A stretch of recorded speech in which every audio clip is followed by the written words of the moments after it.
Hi, welcome to the OT Tip of the Month. This month I wanted to share a tip with you in regards to assistive technology. Using a Google Doc or using an iPad, you can activate voice to text, which can be really helpful for students who are really slow with writing, struggle with illegible writing, struggle to get their ideas out and write legibly. And this is a great tool for upper elementary, 4th, 5th graders, middle school, high school students that struggle in those areas. So let me show you how easy it is to activate this feature. So here I have an open Google Doc, and under Tools, I'll click on Tools and click on Voice Typing. It will pop up a little microphone. All I have to do is click to speak.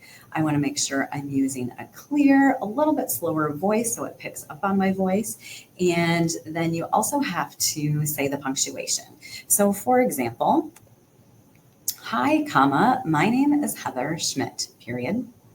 So you can see that it caught what I said. I actually practiced this a few minutes ago and it activated my last name as Smith instead of Schmidt. So there are times where it doesn't catch exactly what you're saying. This can be frustrating with students, but in general, you're always going to need to edit your work. You can see that with my last name, I need to capitalize it. So you definitely need to work with your student to edit the work afterwards. That's always going to be something to keep in mind.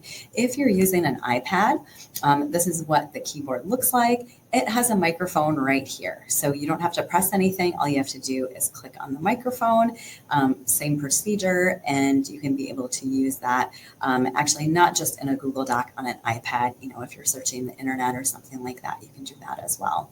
And then the other thing, if you're using an iPad that I just wanted to make you aware of, and I'll put a link to this in the notes, is that under the accessibility features and you go to spoken text, you can activate speak selection.